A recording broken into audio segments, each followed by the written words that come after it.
جگہ جگہ پر اللہ کی سرزمین پر قبور کے شہر تعمیر کیے، ان کی رعایا و عوام کے حصے میں بھوک و افلاس اور رنج و بیماری کے سوا کوئی اور چیز نہ آئی۔ جی ہاں، لکھا ہے خسران مبین کا معنی یہی ہے۔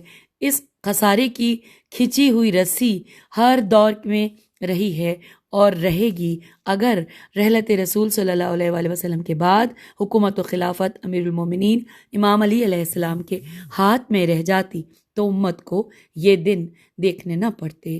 وَمَا الَّذِي نَقِمُ مِنْ أَبِي الْحَسَنِ، ان لوگوں کو امیر المومنین امام علی علیہ السلام میں کون سا نقص نظر آیا اور کون سی غلطی نظر آئی کہ جس کی وجہ سے ان سے حکومت لے کر دوسروں کے حوالے کر دی؟ جہاں پر سوالیہ نشان لکھا ہے، ہم آگے پیج 192 پہ۔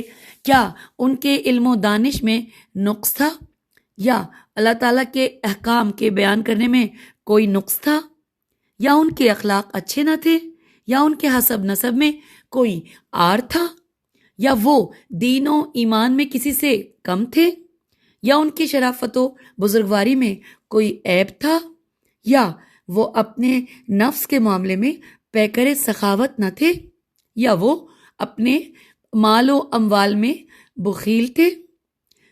دین و دنیا کے امور میں ان میں کون سی کمی تھی؟ سامعین، یہاں پر یہ تمام سوالات جو ہم نے پڑھے، اگلے پیراگراف میں لکھا ہے کہ جی ہاں، آپ کی ذات والا صفات میں کوئی نقص نہ تھا، بلکہ امام علی علیہ السلام امت محمدیہ میں سب سے زیادہ علم رکھنے والے تھے۔ وہ رسول اللہ صلی اللہ علیہ وآلہ وسلم کے علم کے باب تھے اور قضاوت کے احکام میں کامل عبور رکھتے تھے جو کسی دوسرے کو حاصل نہ تھا۔ خلق و اخلاق میں وہ رسول اللہ صلی اللہ علیہ وآلہ وسلم کی شبیہ تھے۔ وہ مومن قریش سید البطحہ حضرت ابو طالب علیہ السلام کے فرزند ارجمند تھے۔ وہ اس امت کے عابد تھے۔ آپ علیہ السلام شجاعت و شہامت میں اپنا ثانی نہیں رکھتے تھے، ان کا قلب مضبوط تر تھا۔ کفر و شرک سے جہاد و جہد کرنے میں تمام امت پر بھاری تھے۔ پھر لکھا ہے کہ وہ شرافت و عظمت میں بلند و برتر تھے، جود و سخاوت میں اپنی مثال آپ تھے۔ پھر وہ کون سا سبب تھا کہ جس کی بنا پر آپ علیہ السلام کو خلافت و حکومت سے دور رکھا گیا؟ کیوں رکھا گیا؟ پھر لکھا ہے سید عالم سلام اللہ علیہ اسی سوال کا جواب دیتی ہیں کہ نقیم منہ واللہ نکیر سیف ہی، دوبارہ پڑھتے ہیں، نقیم منہ واللہ نکیر سیف ہی۔ حقیقت یہ ہے کہ جب رسول اللہ صلی اللہ علیہ وآلہ وسلم اس سید و سالار کو جنگ کا حکم دیتے تھے تو آپ علیہ السلام رسالت صلی اللہ علیہ وسلم کے حکم کی تعمیل میں خوب جنگ کرتے تھے، رسالت کو ایذا پہنچانے والوں کا قلقمہ کر دیتے تھے۔ اس معاملے میں وہ اپنی جان کی پرواہ نہیں کرتے تھے۔ جی ہاں، پیغمبر اسلام صلی اللہ علیہ وآلہ وسلم کی حیات مبارکہ میں جتنے حروب و غزوات ہوئے، ان سب میں امام علی علیہ السلام نے اپنی شجاعت و بہادری کے جوہر دکھائے تھے اور عرب کے بڑے بڑے بہادروں کا کام تمام کر دیا تھا۔ یہی اسباب تھے کہ امام علی علیہ السلام کو حکومت پر آنے نہ دیا۔ اور پھر لکھا ہے کہ وقلتی مبالاتی ہی بے حد فی، ترجمہ تو نہیں ہے لیکن اس کے آگے لکھا ہے کہ لوگ امام علی علیہ السلام پر ناخوش اس لیے تھے کہ امام علیہ السلام انسانیت کی نجات کی خاطر اپنی جان کی پرواہ نہ کرتے تھے۔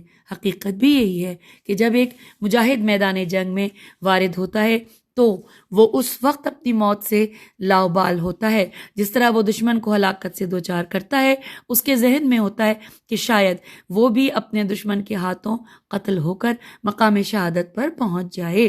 جب حضرت امیر علیہ السلام میدان جنگ میں ہوتے تھے تو آپ علیہ السلام کے ذہن میں یہی ہوتا تھا، اس لیے آپ فرماتے تھے کہ انورٹڈ کاما کہ خدا کی قسم مجھے اس امر کی پرواہ نہیں ہے کہ جب میں میدان قتال میں ہوتا ہوں کہ میں موت پر جا پڑوں یا موت مجھ پر آ پڑے، انورٹڈ کاما کلوز۔ اور آپ علیہ السلام کا دوسرا فرمان بھی ہے کہ خدا کی قسم ابو طالب علیہ السلام کے فرزند کو اس بات کی پرواہ نہیں ہے کہ وہ موت پر جا پڑے یا موت اس پر آ پڑے۔ یہاں پر حوالہ ہے نہج البلاغہ خطبہ نمبر 55۔ پھر لکھا ہے وشدتی وطاعتہ ونکالی وقعتہ، اور یہاں پر اس کے آگے جو پیراگراف ہے اس میں لکھا ہے یہ ضرب المثل ہے، اس آدمی کے بارے میں کہا جاتا ہے کہ جو جنگ کے میدان میں سخت گیر ہو۔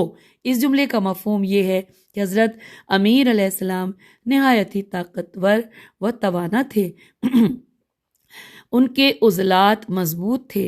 آپ علیہ السلام فنون حرب و ضرب میں مہارت تامہ رکھتے تھے۔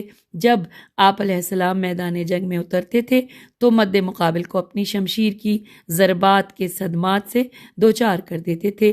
آپ علیہ السلام کا مقتول دوسروں کے لیے نشان عبرت بن جاتا تھا، کیونکہ آپ علیہ السلام کی ضربات دشمن کے لیے عذاب بن جاتی تھیں۔ آپ کے وجود سے دشمن کے لشکر میں خوف و ہراس پھیل جاتا تھا۔ اور اس کے بعد لکھا ہے وَتَنَمِرُّهِ فِي ذَاتِ اللَّهِ، بریکٹ میں لکھا ہے عز و جل، اور پھر یہاں لکھا ہے النمر کا معنی ہے شدید ترین غصہ۔ اور اس جملے کا مفہوم یہ ہے کہ جب امیر عدالت برسر پیکار ہوتے تھے تو آپ علیہ السلام اپنی جان کی پرواہ نہیں کرتے تھے۔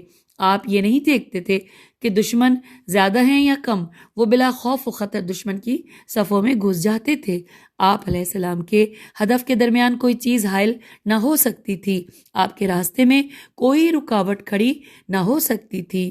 جی ہاں، جب ایک شجاع و بہادر مرد بے خوف و خطر جنگ کرتا ہے، پھر بھرپور شجاعت اور غضب کے ساتھ حملہ آور ہوتا ہے، تو ایسے بہادر کی شان میں تنمرہ، رے پہ تشدید ہے، تنمرہ کا لفظ استعمال ہوتا ہے، یعنی وہ چیتے کی مانند غضبناک ہو کر حملہ آور ہوتا ہے۔ سید عرب و عجم کے کلام کا خلاصہ یہ ہے کہ حضرت امام علی علیہ السلام سے اعراض شخصی آراز کی بنا پر کیا گیا تھا۔ یہ اعراض میں الف کے ساتھ زیر ہے، الف کے ساتھ زیر اور پھر عین رے الف زواد اور پھر زیر، اور دوسرا لفظ ہے شخصی اغراض ہے، یہ الف پہ بھی فتح ہے اور الف غین رے الف زواد، اغراض کی بنا پر کیا گیا تھا۔ امیر المومنین امام علی علیہ السلام نے میدان بدر و احد، حنین و خندق وغیرہ میں کفر و شرک کے رجال و اقطاب کو تحقیق کیا تھا۔ اقطاب الف قاف تو الف بے، تحقیق کیا تھا، جیسے عتبہ، شیبہ، ولید، عمرو بن عبدود اور عقبہ بن ولید وغیرہ۔ عرب قبائل کے اکثر سردار حضرت امام علی علیہ السلام کی شمشیر آبدار سے دار البوار پہنچے تھے۔ دار البوار، دال الف رے الف لام بے واو الف رے، دار البوار پہنچے تھے۔ بعد میں یہ تمام قبائل دائرہ اسلام میں داخل ہو گئے تھے، لیکن ان کے قلوب میں امیر علیہ السلام سے کینہ و عداوت باقی رہ گیا تھا۔ امیر المومنین علیہ السلام کو قدرت نے ہر میدان میں کامیابی و کامرانی سے سرفراز فرمایا تھا۔ یہ فطری امر ہے کہ آپ علیہ السلام کی مسلسل کامیابیوں نے لوگوں کے دلوں میں آپ علیہ السلام کے خلاف حسد و کینہ پیدا کر دیا تھا۔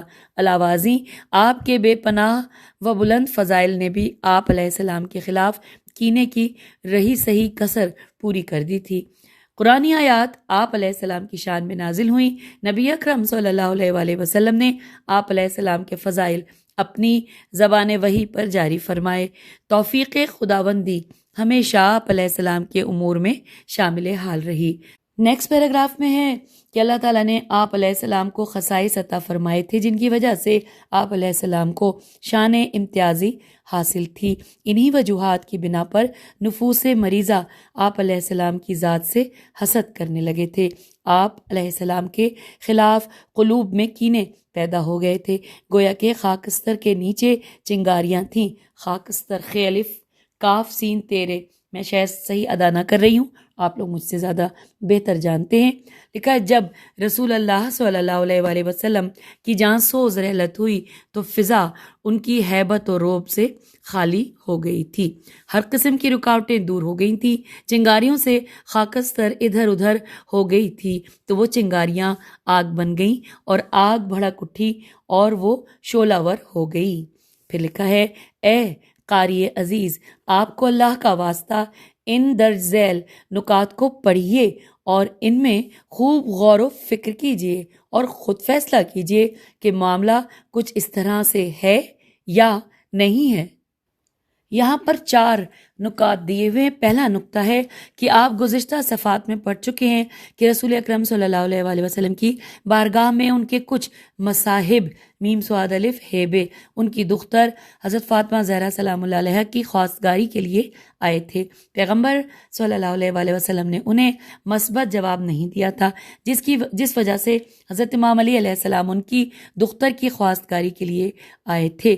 تو پیغمبر گرامی صلی اللہ علیہ وآلہ وسلم نے ان کا پرتپاک استقبال کیا تھا اور انہیں مثبت جواب دیا تھا۔ اس واقعے کا نتیجہ آپ نکال سکتے ہیں۔ اور اب دوسرا نقطہ لکھا ہے، سرور کائنات صلی اللہ علیہ وآلہ وسلم نے اپنے ایک صحابی کو سورہ براءت کی تبلیغ و تعلیم کے لیے مکہ مکرمہ کی طرف روانہ فرمایا تھا۔ سورہ براءت ان دنوں تازہ نازل ہوئی تھی۔ جب وہ حضرت مدینے سے مکے کی طرف روانہ ہوئے تو اس وقت حضرت جبرائیل علیہ السلام نازل ہوئے اور اللہ تعالیٰ کا پیغام پہنچایا کہ اِنَّ رَبَّکَ یَأْمُرُکَ ان تبلغ هذه سورۃ بنفسک او یبلغها رجل منک، کہ اللہ تعالیٰ آپ صلی اللہ علیہ وآلہ وسلم کو حکم دے رہا ہے کہ اس سورہ کی تبلیغ خود آپ فرمائیں یا اس کی تبلیغ کے لیے وہ مرد جائے جو آپ میں سے ہو۔ یہاں پر انورٹڈ کاما کلوز ہو گیا اور اس کا حوالہ یہاں دیا گیا ہے، مسند احمد جلد نمبر 1 صفحہ نمبر 231 اور سنن ترمذی جلد نمبر 5 صفحہ نمبر 275 اور تفسیر عیاشی جلد نمبر 4 صفحہ نمبر 73۔ لکھا ہے، اس حکم الہی کے مطابق رسول اسلام صلی اللہ علیہ وآلہ وسلم نے امیر المومنین امام علی علیہ السلام کو حکم دیا کہ وہ سورت کے ساتھ مکہ مکرمہ کی طرف حرکت کریں اور راستے میں جہاں ان سے ملاقات ہو ان سے سورہ براءت کی آیات لے لیں اور مکہ مکرمہ کی طرف روانہ ہو جائیں اور اہل مکہ کو سورہ براءت کی تبلیغ کریں۔ آپ صلی اللہ علیہ وآلہ وسلم نے اپنے اس صحابی کو جسے سورہ براءت کے مشن کے لیے بھیجا تھا واپسی کا حکم دیا کہ وہ راستے میں جہاں بھی کہی ہے وہ مدینہ واپس چلے جائیں۔ حوالہ یہاں پر دیا گیا ہے کہ تمام مفسرین و محدثین کا اس واقعیت پر اتفاق ہے۔ جب سورہ مبارکہ براءت نازل ہوئی تو رسول اللہ صلی اللہ علیہ وآلہ وسلم نے اس کی تبلیغ کے لیے حضرت ابو بکر کو مکے کی طرف بھیجا۔ جب حضرت ابو بکر اس مشن کی تکمیل کے لیے مدینے سے روانہ ہوئے تو کچھ دیر بعد رسول اللہ صلی اللہ علیہ وآلہ وسلم نے حضرت امام علی علیہ السلام کو اپنے پاس بلایا اور فرمایا کہ وہ فوراً حضرت ابو بکر کی طرف روانہ ہوں تو وہ جہاں کہیں ملے انہیں واپس مدینے کی طرف بھیج دیں اور خود مکے جا کر سورہ براءت کے مشن کی تکمیل کریں۔ حضرت امام علی علیہ السلام روانہ ہوئے اور راستے میں حضرت ابو بکر رضی اللہ سے آیات حاصل کی اور انہیں مدینے کی طرف واپس بھیجا اور خود مکے کی طرف روانہ ہو گئے۔ جب حضرت ابو بکر رضی اللہ واپس رسول اللہ صلی اللہ علیہ وآلہ وسلم کی بارگاہ میں آئے تو انہوں نے پوچھا، یا رسول اللہ کیا میرے بارے میں کوئی آیت نازل ہوئی ہے؟ رسول اللہ نے فرمایا، آپ کے بارے میں کوئی آیت نازل نہیں ہوئی، ہاں البتہ یہ فرمان نازل ہوا ہے انورٹڈ کاما کہ میں خود اس پیغام کو پہنچاؤں یا وہ آدمی پہنچائے جو مجھ سے ہو، انورٹڈ کاما کلوز۔ اور پھر ساتھ ہی یہاں پہ دیا ہوا ہے کہ حوالہ جات کہ مسند احمد جلد نمبر 3 صفحہ نمبر 213، تفسیر طبری جلد نمبر 10 صفحہ نمبر 26، پھر ہے تبیان جلد نمبر 5 صفحہ نمبر 169 اور تفسیر برہان جلد کا نمبر نہیں لکھا، صفحہ 100 ہے۔ اور پھر لکھا ہے بعض محدثین نے بیان کیا ہے کہ ابھی حضرت ابو بکر رضی اللہ مدینے سے روانہ نہیں ہوئے تھے کہ ان سے پیغمبر خدا صلی اللہ علیہ وآلہ وسلم نے یہ آیات یہ کہہ کر واپس لے لی کہ میں خود جاؤں یا پھر وہ جائے جو مجھ سے ہے، انورٹڈ کاما کلوز۔ حوالہ مسند احمد جلد 1 صفحہ 231، سنن ترمذی جلد 5 صفحہ 275 اور تفسیر عیاشی جلد نمبر 2 صفحہ نمبر 74۔ یہ تمام تفصیلات یہاں حاشیے میں موجود تھیں۔ لکھا ہے قارئین کرام اس واقعے سے آپ بخوبی نتیجہ نکال سکتے ہیں تیسرا نقطہ ہے کہ اس طرح حضرت امام علی علیہ السلام کے خصائص و امتیازات کے سینکڑوں واقعات ملیں گے. آپ ان کی زندگانی کو پڑھیں، آپ دیکھیں گے کہ امام علیہ السلام ہر میدان میں ایک شان امتیازی رکھے ہوئے ہیں. اس زمانے میں حضرت جبرائیل علیہ السلام نازل ہوتے، کبھی ان کے پاس وہ آیات ہوتی جن میں امام علیہ السلام کی بطولت و مردانگی کا بیان ہوتا، بے توئے واو لامتے اور مردانگی کا بیان ہوتا، اور کبھی صدقات کی قبولیت کی بات ہوتی اور آپ کی مدح میں آیات کا نزول ہوتا تھا. یہ تمام آیات جو رسول اللہ صلی اللہ علیہ وآلہ وسلم کے قلب مبارک پر نازل ہوتی تھیں، تمام مسلمان ان آیات کی صبح و شام دن اور رات تلاوت کرتے تھے. اور چوتھا نقطہ ہے کہ آپ کے عجائبات میں سے یہ بھی ہے کہ آپ علیہ السلام رسول اللہ صلی اللہ علیہ وآلہ وسلم کے حکم سے میدان جنگ میں دشمن کی صفوں میں گھس جاتے تھے اور پیغمبر اسلام صلی اللہ علیہ وآلہ وسلم کی حفاظت کے لیے اپنی جان کی پرواہ نہیں کرتے تھے. رسول اللہ کی ذات ہی مجسمہ اسلام تھی، ان کا وجود اسلام کی پائیداری کا سبب تھا. یہ کون سے راز کی بات ہے کہ امام علی علیہ السلام ابن ابی طالب علیہ السلام جو محافظ اسلام اور رسول اسلام صلی اللہ علیہ وآلہ وسلم تھے، کچھ لوگ انہیں پسند نہیں کرتے تھے، لیکن رسول اللہ صلی اللہ علیہ وآلہ وسلم جو امیر جیش تھے، لوگ انہیں پسند کرتے تھے. حق تو یہ ہے کہ جہاں رسول اللہ صلی اللہ علیہ وآلہ وسلم سے محبت ہے، وہاں ان کے محافظ سے بھی محبت ہونی چاہیے. یہ دو رخی عجیب بات ہے. اچھا، یہاں پر ہم رک کر آپ سے اجازت چاہیں گے. پیج 197 کے ہم پہلے پیراگراف کو پڑھ لیا ہم نے، اور اس کے بعد جو ہے تفصیل وہ ہم انشاءاللہ اگلی نشست میں پڑھتے ہیں. اجازت دیجیے. خدا حافظ. فی امان اللہ.